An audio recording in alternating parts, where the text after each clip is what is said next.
So your first question might be where to start the research process. I would strongly suggest starting here at the campus library homepage, which is at library.uwb.edu, which is the main library homepage. It's meant to be a portal to all of the resources that the library makes available to you. So whatever you're looking for that we can help you with, you will usually find a link to it somewhere on the main library page. There are a couple things I want to draw your attention to on this page that I think will be especially useful. First, this library services status section. This was a fairly recent addition to the page meant to address the COVID-19 pandemic. It tells you what services that we are offering normally, what services we are offering that have been sort of interrupted, and what services that we can't offer. Most notably, the campus library building is physically closed at the moment, and probably through the summer as well. However, we have had to, or rather we have been able to make some adjustments to the services we offer. For example, we have a very robust and popular library laptop checkout service. We've had to adjust how we've been able to make laptops available to people because of there's a cleaning process that has to happen, for example. But this is where you would go to see what the most updated service policies are. The same thing goes for things like physical books. Because the campus libraries buildings were closed, we for a long time were not able to offer physical books, but now that we can, with some caveats, and that clicking on the contact-free pickup service link will tell you how to pick up a physical book. And so our policies are changing kind of constantly in response to the changes in the COVID-19 pandemic. This is your go-to for determining what the most recent information is and how to take advantage of various services we offer that might be affected by that pandemic. Secondly, I will draw your attention to the search bar here. That's the UW Library Search. When you're ready to start looking for information around some topics, this is where I would suggest you start. The UW Library Search searches all of the books, videos, articles, journals that we own, the University of Washington system owns, but it also searches other Washington State libraries. We have a borrowing sort of partnership with other Washington State universities and colleges, and so they make things very quickly available to us. And so that all shows up in the UW Library Search. And so it's a great place to start your search for things that will be relatively easy for you to access. Scrolling down a little bit more, I'll draw your attention to these navigation tabs here. Most of them are pretty self-explanatory, but one of the ones that will be useful for you in this quarter is the Articles and Research Databases tab. This is where you'll find some more targeted research databases. Some of the things that show up in those databases don't necessarily show up in the UW Library Search. And so we'll actually go over that a little bit later, so I will save that for then. And the last thing I want to draw your attention to up at the top is this Ask a Question link. So this is useful for our chat librarian service, or making an appointment with the librarian if you want to have like a consultation, like a 30-minute or even an hour consultation with a librarian for like a bigger research question that you have. We do that through this page. As I said earlier, I'm happy to have you contact me with any questions that you have. But if you want to be sure you're getting an answer immediately, we actually have a 24/7 chat librarian service. And so if you have a question and you want an answer now, this is a great place to go, a great resource to use for you. And those are some of the most useful tabs, I think, for you on the campus library page. So let's go back to this Articles and Research Databases tab. Now, I believe I mentioned earlier, I think that the term database is kind of jargon. It's jargony. I think it means different things to different people. When I using the term database, and for your purposes for this quarter, a database is simply a structured and accessible collection of information, usually based around a theme or a type of source.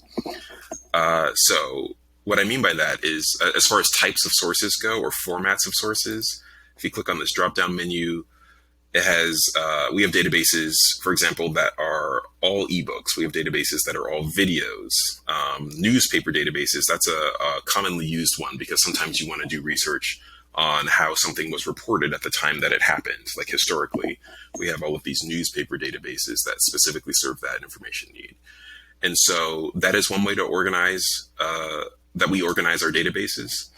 We also, just as usefully, organize them by subject. So for example, if you know you're going to be doing research, let's use education as an example. If you know you're going to be doing research that touches on the field of education, these are the databases that specifically get at education, and they're targeted so that there are many more types of journals and sources within the discipline or the subject of education than there would be in other databases. And so let me pull up an example of what a database might look like. I'm going to use Academic Search Complete because I think it's a fairly commonly used and robust database. And let me quickly come up with an example.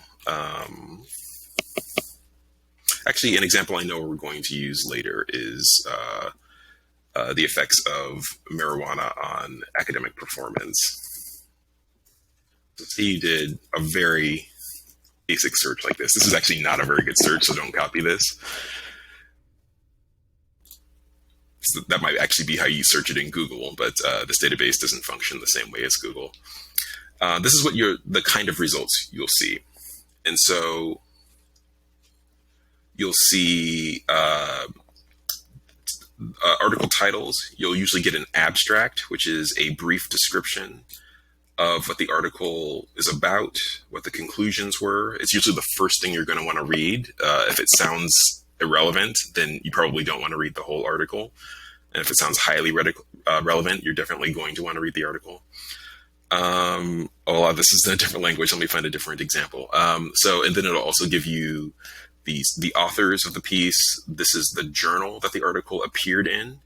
This is when it was published, volume, citation information, and all of that. It'll usually give you subjects, sort of the major subjects of the article. That's really useful for you in determining if an article is going to be useful for you as well. And usually databases are set up something like this, where it will give you, that's the kind of information you should expect to see in any search you do, in any search result list that you do in a database.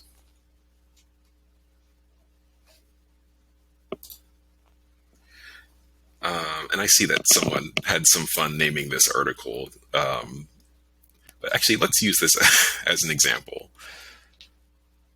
Wow, that's a very corny pun. But once you click open an article, it usually, so some of our articles give you the full text up front. There is no way to necessarily know that's going to be the case until you do some searching, and you'll either see a link for full text, or you'll find the full text here, or it'll say it can't find the full text. Access points for articles can be a little complicated. We're going to cover that a little bit more in detail when I talk about UW Library Search, but I will emphasize now, if you cannot find the full text of an article that you want to read, and you just can't figure out how, that is a great time to send a question to the librarian or to me. So either the chat librarian or to me if you can't find access to it, because most of the things we have in here should be accessible relatively quickly. But let's go back to our search to demonstrate. I'm going to demonstrate one quick distinction between how databases work and how Google works. I think that if you did this search in Google, you'd probably get a lot more relevant results than you do here in our databases. And that's because Google is designed to sort of understand what you mean by the words that you put in, and it automatically searches for synonyms, and it's kind of designed that way. Library databases typically are not. And so, like, if you're doing a search, for example, mine was marijuana and academic performance, this article, for example, might not be that relevant to what you're looking for. And even though it's the number 2 result that came up, it doesn't look like it's actually about like grades or academic performance. It's probably a small piece of the article, but it's not the major focus of the article. And so that is sort of why you can't use library databases the same way that you're used to using Google search. It's just not as intuitive of a search process as Google search might be. But the trade-off there is that library search databases are going to have a lot more useful information for academic research. Google is pulling from the entire internet. You're going to get blogs, you're going to get sketchy websites, you're going to get tweets, you're going to get everything. This is only pulling from academic and scholarly sources, or sources at least intended for an academic audience. And so at this point in your research process, this is probably going to be the kind of search you're going to, or the kind of search tool that you're going to want to use.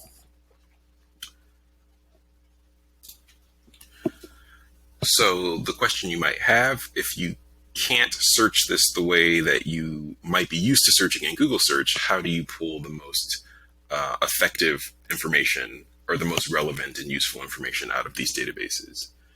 I'm going to go back to my PowerPoint to demonstrate how you might do that using what we call Boolean operators.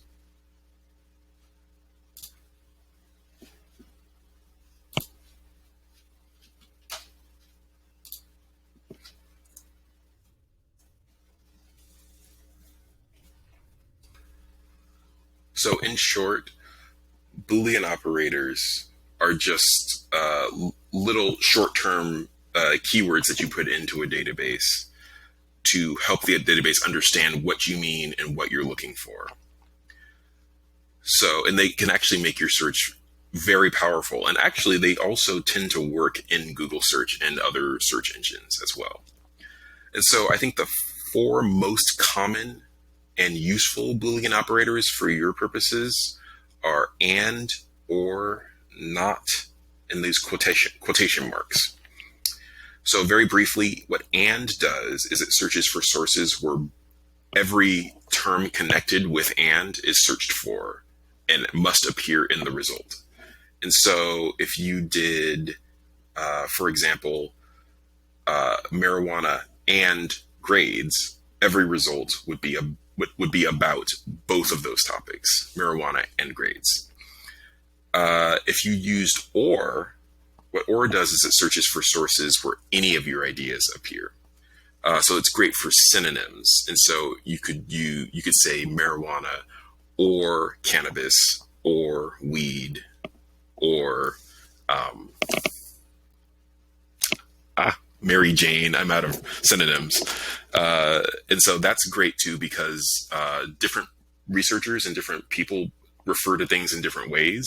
And so by brainstorming out all of those synonyms, like you might do in a concept map, for example, that's a good way to make sure you're catching all of those results the way that they might appear. Not is useful for excluding terms. So sometimes, let's say you did a search for marijuana and American schools, and then it gave you a lot of results about South American schools, but you were really focusing on the United States of America.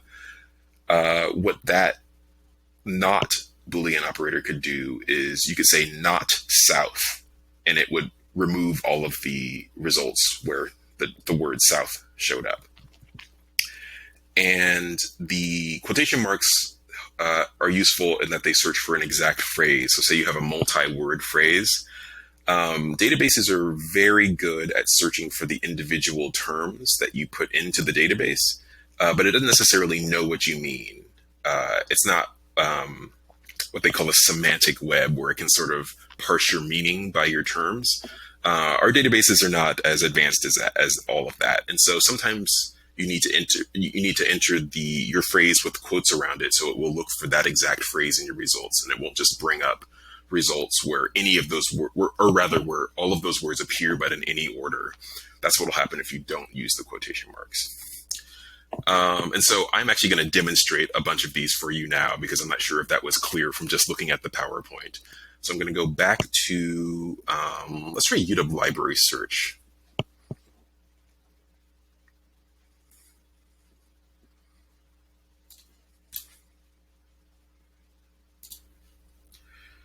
Okay, so we're here again on the campus library homepage, library.uwb.edu.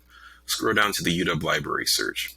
Now, what I really prefer doing is clicking on advanced search, just because the sometimes when you're doing a search and you're adding a lot of different terms, it can get confusing. Like the order that your terms show up in, if you have all of the right terms in the right places. And I like having them separated out on these different lines like this. You can add new lines as well. It just helps me, personally, it helps me organize my search terms a little bit better. And so what you might try, and again, I apologize, this would normally be like a little bit more of a fun activity that we can do in the class sort of together to complete the search in groups. But I'm just going to give you a demonstration of how you might search for that same topic that we just looked at, marijuana and academic performance. So what you might try in the search term, or in the top line of your search bar, is you might enter in your first idea, which is marijuana. Here's where you use those ors, weed or cannabis. Those are very commonly used ways of referring to that first concept. And then your second concept is academic performance, which is a bit more complicated and broad. And so you might use those quotes to search for that phrase, academic performance. And then you can use that or, say, grades or school or academic achievement or graduation rates. Again, this is where if you have experience with concept maps, this is where this can be really useful in helping you come up with a lot of different synonyms. Let's just use those for now. And say that, let's think of I can't think of a good example. Say you're really not interested in, say you have something against the state of Louisiana. I'm not sure where that example came from, but say you just like, the education system in Louisiana is broken. I don't want to know anything about it. This not would exclude any results that were about Louisiana. I apologize to anyone in the class from Louisiana. It's a wonderful state. And let's do a search with that.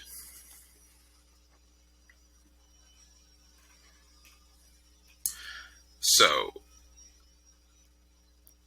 some things that I will draw your attention to right off the bat. I like to look at my search results immediately. That's a ton of search results, and pretty much no one ever looks past the first page or two of results. And so you're putting a lot of faith that this so-called relevant search is bringing up information that you want. And so right away, when I see that many results, when I see anything more than like 100 results, I want to start refining the results and making sure that they're more relevant to what I'm looking for. And so let's just say that you know that you need peer-reviewed articles. Like right away, you might want to check this box on the left-hand side. In fact, I forgot to draw attention to this. The Refine My Results section on the left-hand side is your best friend in dealing with your search results. It can help you very quickly get these results down to a much smaller number of results that are much more relevant to what you're looking for. So let's demonstrate that. Let's say you know you're looking for peer-reviewed journals. You could check that box. Let's just say that you know that you're looking for things online because you don't want to come physically to campus. You check that box. Let's say you know you want articles. That's referring to journal articles. And let's just say that you know you want things from the last 10 years. So you could say 2011 and check that box. And, it's actually covered up. Let's see. There we go. And then you could apply those filters, and let's see what happens to these 800,000 results. Okay, so right away, we're down to fewer than 10% of the results that we wanted. So it got rid of the things that weren't going to be useful to you in the first place. So that's how quickly that can make a seemingly unmanageable amount of results into something it looks a little bit more like what you might be interested in. 69,000 is still far too many to go through, but let's just quit while we're ahead for now.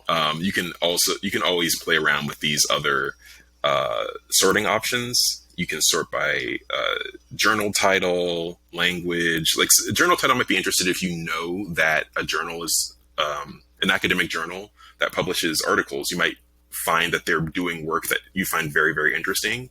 And so you might want to limit your search just to see what shows up in one specific journal, if that's interesting to you. You can limit by topic and various other things. And then, again, remember I mentioned research is iterative and can sometimes involve you repeating steps. If you still think this is too many results, you can go back up here and you can start adjusting these, your search terms as well. So for everything, for every or that you add, it is actually going to increase your results. And for every and that you add, it is going to decrease your results, pretty much by definition. And so something to keep in mind as you move forward.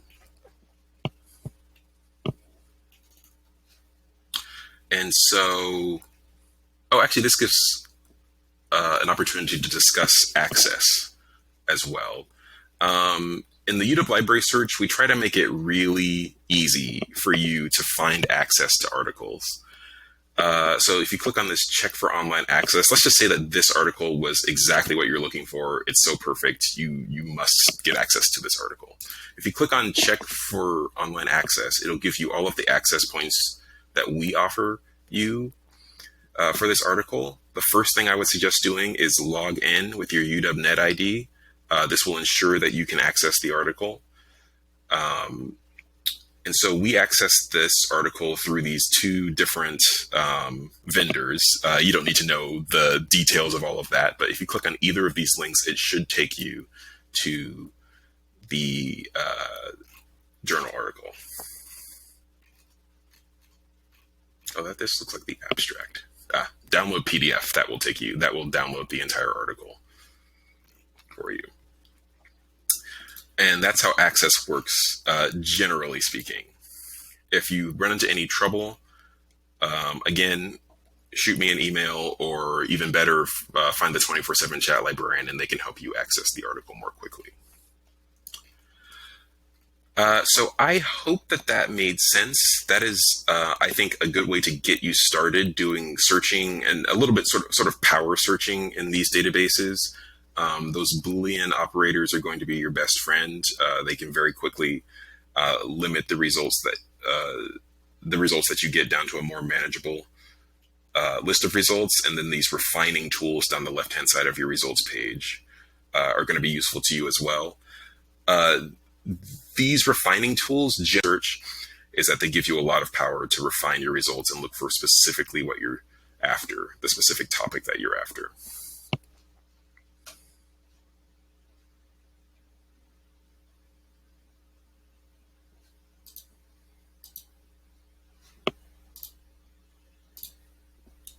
So the last thing I wanted to talk to you about is peer review. Many of you have probably heard of the concept of peer review or peer-reviewed articles.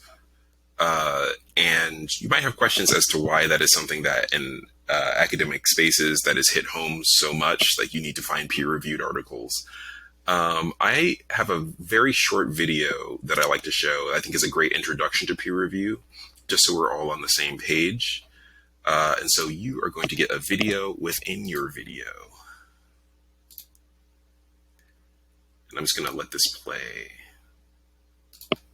Scholarly articles, academic articles, peer-reviewed articles. You may have heard these terms used by your professor, but what do they mean? Essentially, these are all different ways of describing the same thing, research articles that have been published in scholarly journals. But what is a research article, and how does it get published in a scholarly journal? First of all, the article reports a scholar's research practice and findings, and it's written with an audience of other researchers in mind.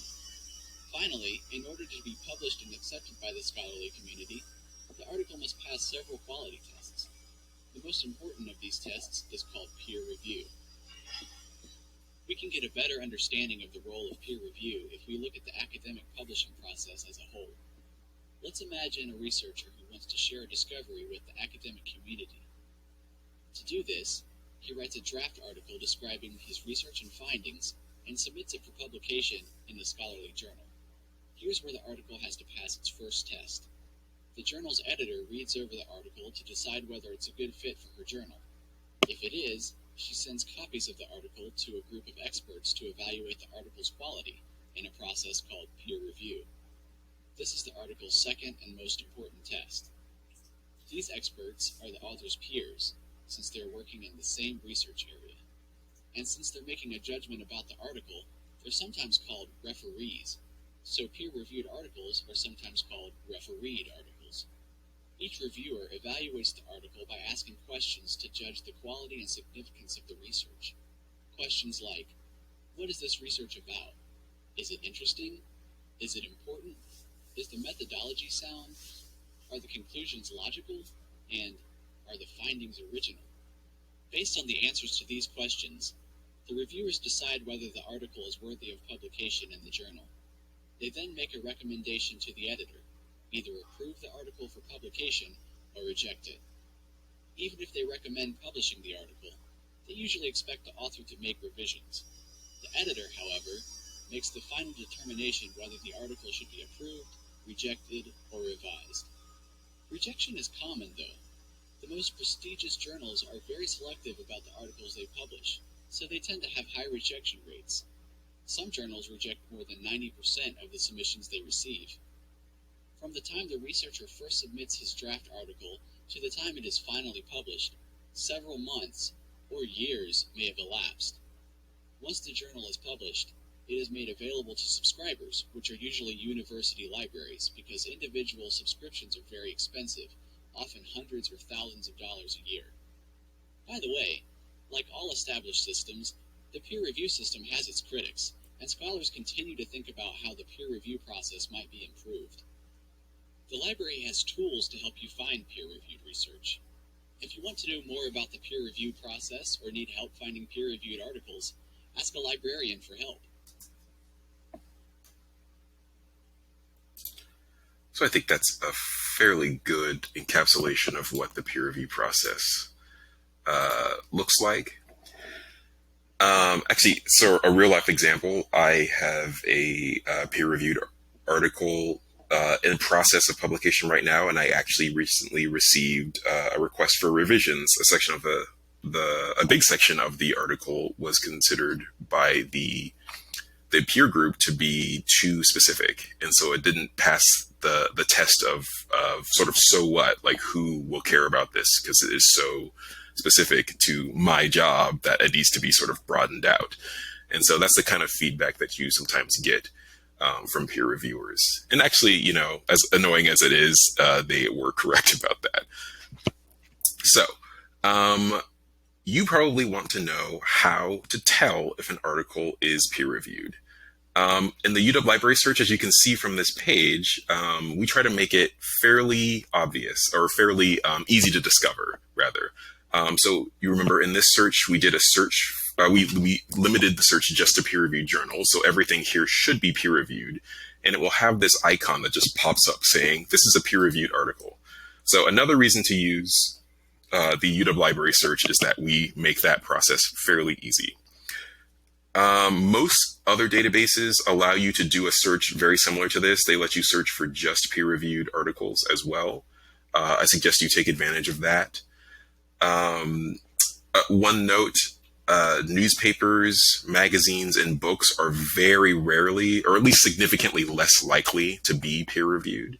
They are typically edited by just one or two people, usually not a whole peer review process. So those sources are useful in a million different ways, but only not so much if you need specifically peer-reviewed sources. And another note, peer-reviewed sources tend to be written by advanced scholars and targeted at other scholars. The video touched on that. As a result, they can be a little complex to read. We have resources to help you with that. Background resources, background information sources. Some of those on the database's A to Z list, some of those dictionaries, some of those encyclopedias can get you up to speed. For example, if they are using jargon in these peer-reviewed journals that you're not used to reading, those can help you define those terms that they're using. And if you are otherwise unable to determine if a journal or a journal article is peer-reviewed, there are a few other ways you can do it. Like the journal that the article is published in usually has a website where they describe the publishing process. They either say outright if it's peer-reviewed or if it's edited. And we have a resource called Ulrich's Web. Let me go. I can probably find it very quickly on articles and research databases. Ulrich's Web will help you determine if a journal is peer-reviewed. So, as they mentioned in the video, sometimes they're called peer-reviewed journals are called refereed journals, and so it has this little referee referee icon to tell you if the journal is peer-reviewed or not. And so, lots of ways to determine if something is peer-reviewed. So that is the conclusion of the content that I have for you for this video. Let me pull up the PowerPoint again. If you have any questions, do not hesitate. I told you I was going to mention this point over and over. Do not hesitate to send me an email. Genuinely, there is no question too small. It is actually my favorite part of my job is interacting with students on your specific research project, because in presentations like this, I can only speak very broadly. And so please ask me, ask another librarian, and I hope to hear from you.